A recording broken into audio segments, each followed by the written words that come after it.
के तपाईको साथीसँग नि तथा आफन्तले कहिले तपाईको घुराइको बारेमा गुनासो पोख्नु भएको छ?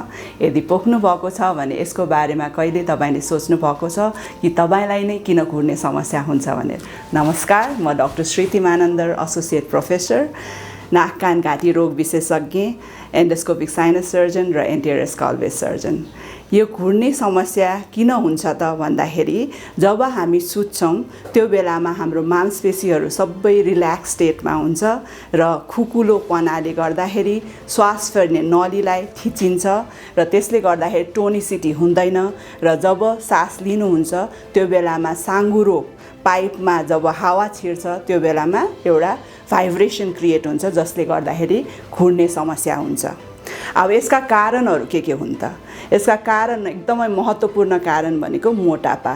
जब मोटो मान्छे सुत्नुहुन्छ त्यो बेलामा उहाँको मांसपेशीहरू सबै रिल्याक्स हुन्छ र मोटो मान्छेको मांसपेशी पनि धेरै हुन्छ र बोसो पनि धेरै हुन्छ जसले गर्दाखेरि एयर पाइप हाम्रो सास लिने नली साँगुरिन्छ र त्यसले गर्दा घुर्ने हुन्छ।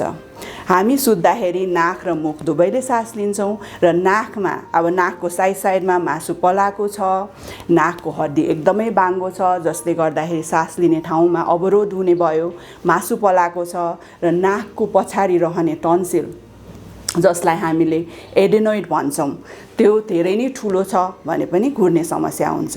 यो बच्चाहरूमा धेरै जसो एडेनोइडको प्रब्लमले गर्दाखेरि घुर्ने समस्या हुन्छ। यो बच्चामा त भइहाल्यो। अर्को बुढापा, जब हाम्रो उमेर बढ्दै जान्छ हाम्रो मांसपेशीहरू पनि धेरै नै रिल्याक्स ढिलो एकदमै खुकुलो हुँदै जाने हुँदाखेरि जब मान्छे सुत्नुहुन्छ त्यो टाइममा धेरै घुर्ने गर्दछ। अर्को भनेको मुखको वरिपरि रहने साइडमा रहने टन्सिल धेरै ठुलो भयो भने, जिब्रो मोटो भयो भने, जिब्रोको पछाडि रहेको टन्सिल जसलाई लिङ्गुअल टन्सिल भनिन्छ त्यो धेरै ठुलो छ। कुनै जिब्रो पछाडिको भ्यालिकुलर सिस्ट भन्ने हुन्छ त्यो धेरै ठुलो भएर त्यहाँ सिस्टहरू छ, ट्युमर छ, त्यसको पछाडिको जुन ल्यारिङ्समा कुनै डिस्फङ्क्सन छ, ल्यारिङ्सको साइडमा कुनै ट्युमर्सहरू छ भने पनि घुर्ने समस्या हुन्छ। अर्को भनेको जब कन्जेनाइटल, अब जन्मिँदाखेरि नै अनुहार वरिपरि कुनै डिफेक्ट छ, जस्तै यो हड्डीहरू यो चिउँडो एकदम धसेको छ, यो दाँतहरू राम्ररी बनेको छैन, म्यान्डिबल म्याक्जिला जुन यो हड्डीहरू राम्ररी बनेको छैन भन्ने पनि सुत्दाखेरि जिब्रो पछाडि ठेलिन जाने र त्यसले गर्दाखेरि एयरवे न्यारो हुन्छ, साँगुरिन्छ र घुर्ने समस्या हुन्छ। यी त भए घुर्ने समस्याका कारणहरू। तपाईलाई थाहा छ यसले के कुरा निम्त्याउन सक्छ जुन चाहिँ नि जोखिमपूर्ण छ? यसले जब हामी सुत्छौं त्यो बेलामा हाम्रो शरीर एकदमै रिल्याक्स हुन्छ र त्यो बेलामा सम्पूर्ण शरीरले अक्सिजन प्राप्त गर्छ।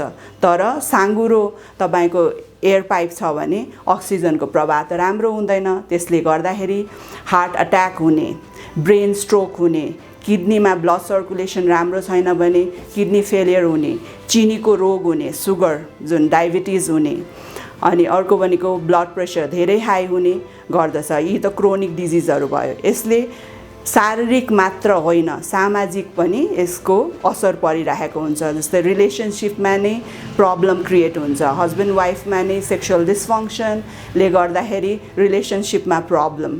अर्को भनेको काममा रुचि हुँदैन किनभने राम्रो निन्द्रा पुगेको छैन भने, दोस्रो दिनमा उसले 8 घण्टा सुतेको छ भने पनि अक्सिजनको प्रवाह नपुग्नाले गर्दाखेरि कन्सन्ट्रेसन नहुने, काममा रुचाइ नहुने, बच्चाहरूमा पढाइमा प्रब्लम हुने, एकाडेमिक डिक्लाइन हुने गर्दछ जसले गर्दा सामाजिक, शारीरिक र मानसिक तनाव हुने गर्दछ। अब कसरी थाहा पाउने त तपाईले कि यो प्रब्लम चाहिँ नि एउटा यो घुराइ जुन छ स्नोरिङ प्रब्लम यो जस्ट सिम्पल हो कि अब्स्ट्रक्टिभ छ यसको, हैन? साधारण हो कि यसले जटिल समस्या पैदा गर्न सक्छ भनेर कसरी थाहा पाउने भन्दाखेरि डिफ्रेन्ट स्पेशल टेस्टहरू हुन्छ। स्पेशल टेस्टहरूमा फर्स्ट हामीले स्लिप स्टडी गर्छौं।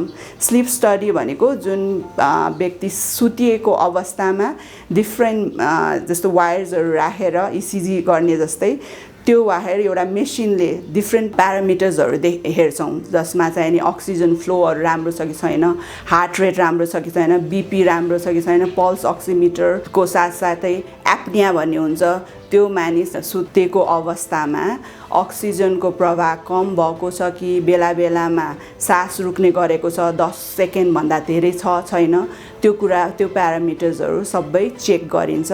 र यदि त्यसमा एप्नियाहरू धेरै छ, एप्निया भनेको सास रोक्ने, त्यो धेरै छ तथा त्यसले गर्दा अक्सिजनको प्रवाह कमी छ भन्ने कुरा डिटेक्सन भएमा अरू टेस्टहरू पनि गर्नुपर्ने हुन्छ, जुन चाहिँ नाक कान घाँटी विशेषज्ञले एन्डोस्कोपी गरेर हेर्छौँ। नाकको र घाँटीको एन्डोस्कोपी हुन्छ।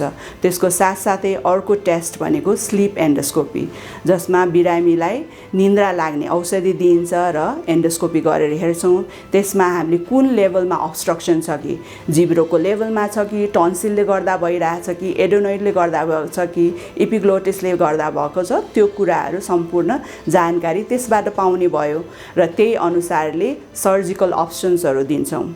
र यदि बिरामीलाई धेरै नै सिभियर अब्स्ट्रक्टिभ स्लिप एप्निया छ र बिरामी धेरै नै मोटो हुनुहुन्छ भने हामीले उहाँलाई सीप्याप भन्ने मेसिन, जसमा चाहिँ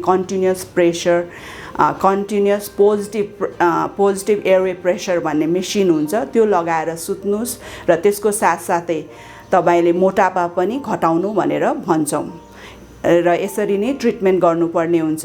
त्यसैले यो समस्या भनेको सामान्य रूपमा नलिनुहोला, यसले धेरै जटिल समस्याहरू उत्पन्न गर्छ।